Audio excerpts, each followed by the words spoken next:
Hey guys, so today we're going to start and go through here chapter 8, which is going to be our next chapter in our little sequence. If you remember earlier in the year in quarter 1, we started with chapter 1, then we jumped and did 3, 4, 5, 6, and 7. So we are kind of now still going in order, even though we're going from what feels like chapter 2 to chapter 8. But this is kind of where we're going to be here for the time being anyway. And so chapter 8 deals with, as you see here, cell structure and function. And so we're going to start looking more specifically at cell types, organelles, and how cells in living things function. And so for this, we're going to pull a lot of that understanding and knowledge that we built in chapter 2 to help us kind of work our way through understanding these molecules and how they actually contribute to certain functions within a cell. Okay, so go ahead and get the title here, chapter 8, cell structure and function. And then we will move on to section 8.1. Let me see if I can make this bigger. There we go. Okay, so section 8.1, life is cellular. That's going to be our first heading here. Also jot that one down. What you're looking at here on this slide is a picture of several drawings. This was made back in the, I want to say the 1700s by a scientist at the time named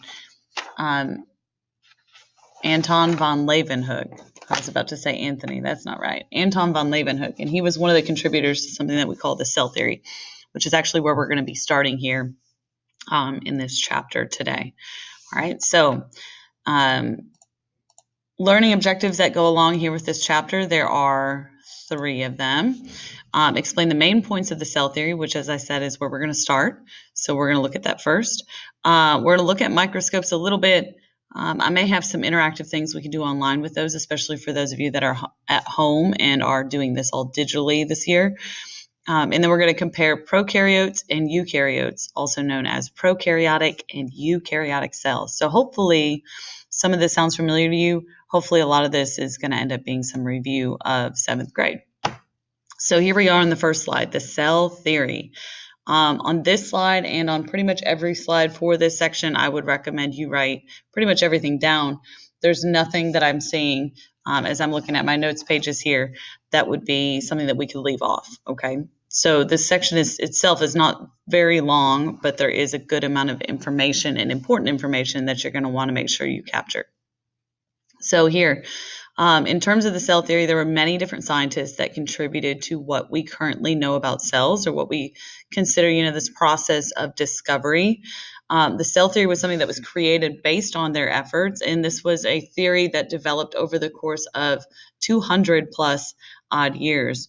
So when we look at the cell theory, one of our main contributors, one of the first individuals that we look at and talk about when we look at our cell theory here is a man by the name of Robert Hooke. Robert Hooke did his work here back in 1665, and I'm going to write with this new pen I have here, so I'm going to see how well this goes. Not bad. So when we look at Robert Hooke, he was the first one actually to name a cell, and what he was doing at the time, the way he identified those, was he was studying cork. Okay, so like cork that you would see on a cork board or a wine cork, right? I mean, it's a hollow type of material. It's very lightweight. It's good at absorbing lots of pressure and impact, and they even make like flooring now out of cork for homes. But Robert Hooke, back in the 1600s, was looking at cork, and he noticed that there were a bunch of what looked like empty, hollow spaces within that cork material. And each little space was surrounded by what we now know to be a cell wall. At his time, of course, scientists in the 1600s had never even seen anything that was truly that small. Microscopes had not really been invented yet. And so for him to see this was kind of astonishing. And so he actually named those structures cells because he knew that there were things called cells that make up churches where monks lived, monasteries. And so he said that the cells of the cork resembled the cells of a monastery in that they were pretty plain. There wasn't a lot in there, just like monks at the time would be living with. Not a lot of stuff in a bedroom, right? In a cell in the church. So he kind of equated those two things. So the name cell is actually attributed to Robert Hooke. All right, around the same time, a guy by the name Anton von Leeuwenhoek, more complicated name, but as I mentioned before, he did his work kind of around the same time as Robert Hooke in the early 1700s, late 1600s. He was the first to actually look at living microorganisms. And again, as I mentioned, this was not something that was routinely done at the time. For Anton von Leeuwenhoek, he was kind of a curious person. And so what he did is he would obtain samples of different things to try and see what made those things up. So he would go down to the pond down the street and pick up water samples and bring them back and look at them under basically a modified magnifying glass, which over time developed into a microscope. He would look at saliva. He looked at bacteria. He looked at lots of other protists and things that were in pond water and other things. He looked at milk that was not pasteurized at the time. But his main contribution is this idea that we're looking at living microorganisms. Okay. There were a couple other guys that followed that also contributed to the cell theory. But if we look at what the cell theory actually is made up of, we have three primary principles, and you do need to know these three. I've not numbered them here 1 through 3 because they don't go in any specific order, but you should have an idea of what all of these represent and why they're so important. So, first part of our cell theory is we know that all living things are made of cells, and that was something we talked about way back in chapter 1 when we first started talking about living versus non-living things. So, every living thing has to have a cell. The cell can be of different types, right? It can be prokaryotic, which we'll talk about in a minute. It can be eukaryotic. A living thing can be single-celled, it can be multicellular, and then within that we can belong to different kingdoms and domains. But again, the bottom line here, cell is going to be important for any living thing, so it's important that all living things contain at least one. A cell, by definition, here we go, there's a vocab term there for cell, basic unit of structure and function in living things. So we said in chapter 2, an atom was the smallest basic unit of matter. Here now we're kind of branching out and we're saying, okay, when we consider living things specifically, a cell is going to be that basic unit of a living thing. The last one here, new cells come from other cells. So cells come from pre-existing cells, meaning living things do not just spontaneously generate. And this was something that prior to about the 1800s, a lot of people had a hard time understanding. We could talk about things like fruit flies, right? Like sometimes it feels like they just come into being, right? Right wherever you have fruit sitting out or something else sitting out in your home, right? And especially lately, they've been kind of all over the place, at least in my house. But we know, based on what we understand about science now, that fruit flies cannot just spontaneously be created out of thin air, right? They come from somewhere else, and then they may breed in that place and multiply, but they had to come from somewhere first, right? Cells don't just come from nothing, okay? So these are 3 main principles. I would definitely be familiar with those as we're moving through the rest of this chapter. That is our cell theory. One other point I wanted to make about the cell theory, it is still a theory. And if you remember what we talked about earlier in the year regarding theories, these are things that are not proven. All right, so we think that the cell theory is likely true. All of the evidence that's been gathered certainly points to the fact that this is a reliable type of theory and this is probably fairly accurate. But the way that we define living things, as we saw with viruses, is sometimes changing. So this is not a law. It's often really hard to make a biological law because we simply don't know all the living things that are currently on the planet, much less all those that ever existed, right? I mean, there's just a lack of knowledge there because it's so overwhelming. So for that reason, again, still a theory, not a law, believed to be true, supported by lots of evidence, but not actually proven, okay? So moving on to look at some other types of things involving cells. So we have this idea of the cell theory. This is why cells are important, right? They make up all living things. It's kind of a prerequisite to be considered alive. We also know that most cells are microscopic. And again, on this slide, by the way, I would be jotting all of this down. This diagram down here, I don't feel like is necessary, okay? Don't worry about that. But the text up here, certainly make sure you get that. So the cells in humans certainly are microscopic, right? We can't see our skin cells unless we're using a microscope or some other more powerful type of device. So when we measure cells, we're going to use other types of measurements in our metric system that are smaller than things like a millimeter, because we can kind of see a millimeter, but you can't see much below that. So we have here micrometers going down the line, and then we get down to nanometers, and we can get even smaller than that. But this is kind of the size in terms of its scope that these different microscopes can actually kind of view, okay? So a chicken egg up here is kind of an exception to this idea that cells are microscopic. Eggs in general, especially for bird species, are going to be exceptions to this because you can see those eggs, right? But a chicken egg, along with any other bird egg or any other animal egg, is simply one cell, especially if it's unfertilized, right? It's one cell. It was produced in the female. It gets released at a certain period of time, and you end up with a single cell. It's not really a full organism because it's not really developed. If it becomes fertilized, then it will develop into an organism. But this is really kind of an example of one of the largest cell types we can see. A typical eukaryotic cell sits kind of right here in this band for our light microscopes. So the microscopes we use in our classes here at the junior high, we certainly can see eukaryotic cells and prokaryotic cells. And notice prokaryotic cells here are slightly smaller than eukaryotes. They also look slightly less complicated as compared to all the stuff that's going on in this. Humans have eukaryotic cells, as do all animals, plants, fungi, and protists. Prokaryotes really just consist of bacteria. As we get smaller than that, we have some organelles that we see here kind of below the level of a light microscope. So we can kind of see those with ours, especially if we use stains and dyes. But at some level, those become things that we are unable to view.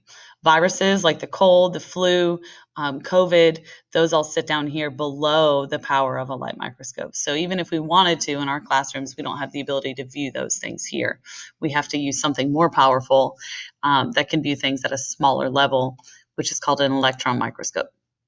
And then DNA is down there too. So viruses are slightly larger than DNA, at least most of them. But that kind of gives you an indication about the size of these types of items, okay? So when we look at prokaryotes and eukaryotes, these are two cell types. Prokaryotes only include bacteria. That is it, okay? So nothing else fits in this category. They are simply bacterial cells. And what's kind of special about this is that bacteria can look like, or at least be categorized very, very differently. It's not just that they're all exactly the same. There's actually a lot of diversity in these groups that fit into this bacteria kind of classification. So prokaryotic cells, by definition, they do not have a nucleus. They do not contain membrane-bound organelles, and they are a whole lot simpler and smaller than eukaryotic cells. Okay, so when we look at this, a couple of things we could add here. We could say that they are definitely going to be considered smaller than eukaryotes, so make sure you've got that. And I'll show you, I think, a comparison here. Yeah, in a few minutes. I've got that coming up for you so you can kind of see them side by side. Obviously, this is an example of a prokaryotic cell, and you can see there's not a whole lot going on. This is also, if you can see here, been magnified almost 9,000 times to make it look as large as it does really in the textbook. And now I've blown it up even larger as we're looking at it here on this PowerPoint. But this is a colored, what is called scanning electron microscope image. So SEM at the bottom there, that stands for scanning electron microscope. Some of the parts that we can identify here, we have a cell wall, and we have a cell membrane within that space.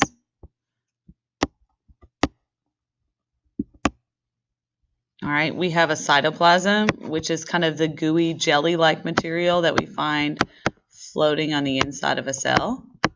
And that is where we're going to suspend all of our organelles. Now, in this case, we don't actually have a lot of organelles in this cell, but what we do have are all these little tiny black dots that look like little maybe specks of pepper on the interior there. These actually represent one type of organelle that all cells have to have in order to be able to function, and that is our ribosomes. So ribosomes are going to be super important for all living things. They're found in every single cell of every living thing, and their job is going to be to make proteins. All right, we'll talk about those more in section 8.2.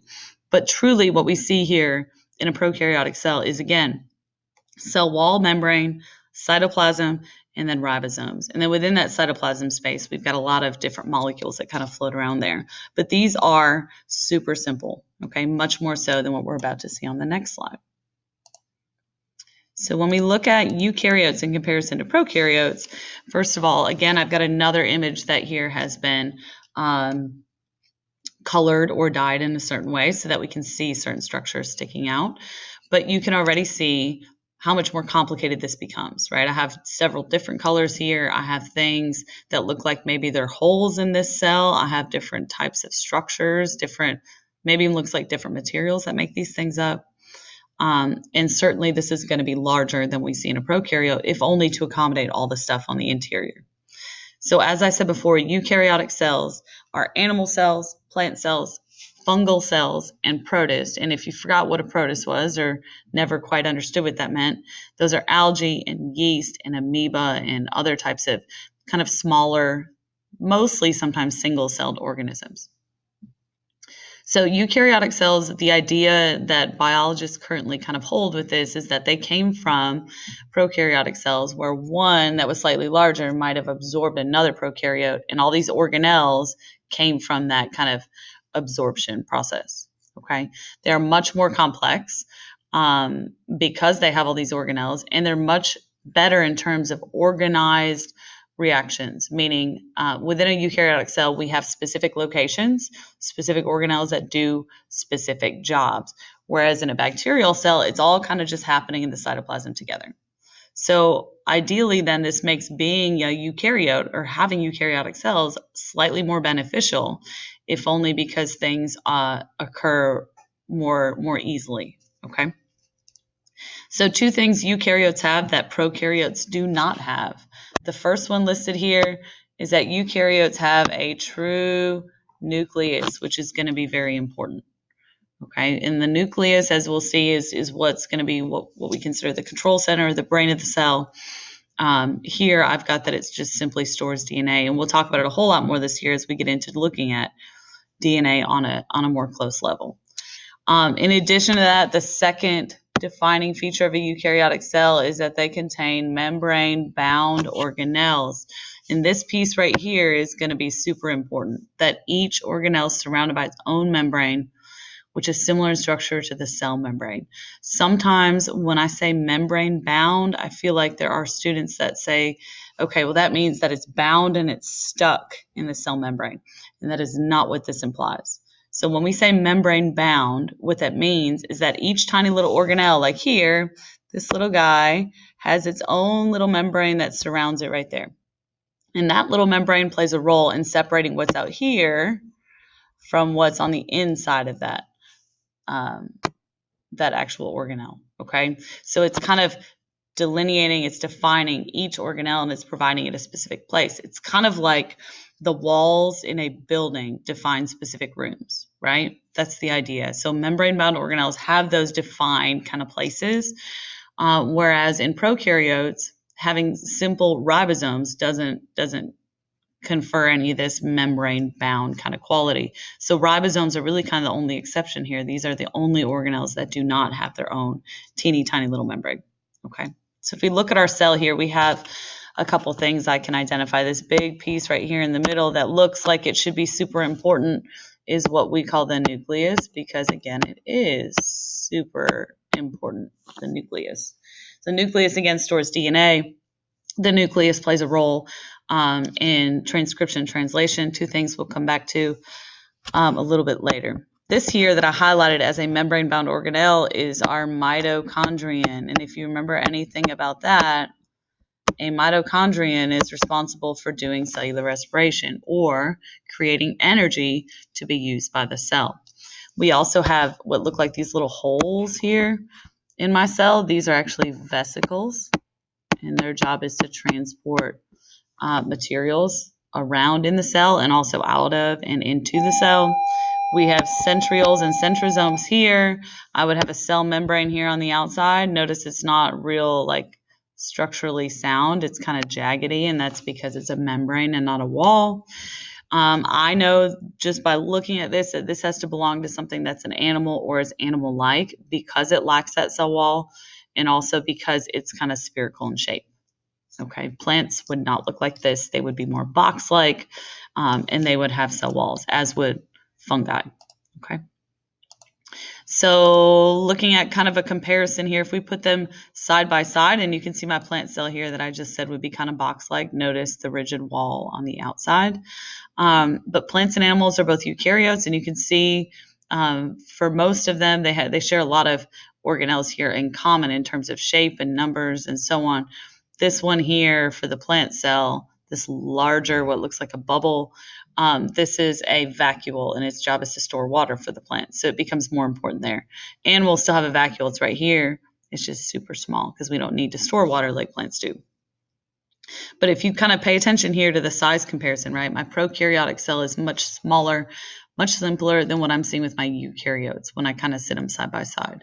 So there are a couple of additional features on this prokaryotic cell that we didn't see earlier on the earlier slide, but those we'll talk about here as we go through organelles in the next section. Okay, they help with honestly the cell's ability to move around, but that's going to be about it. Okay. So that is all I have for 8.1. I have a little video for you about the cell theory that I do want you to go in and watch, so make sure that you do that. Otherwise, I guess I'll talk to you later when we get to section 8.2. All right, see y'all. Bye.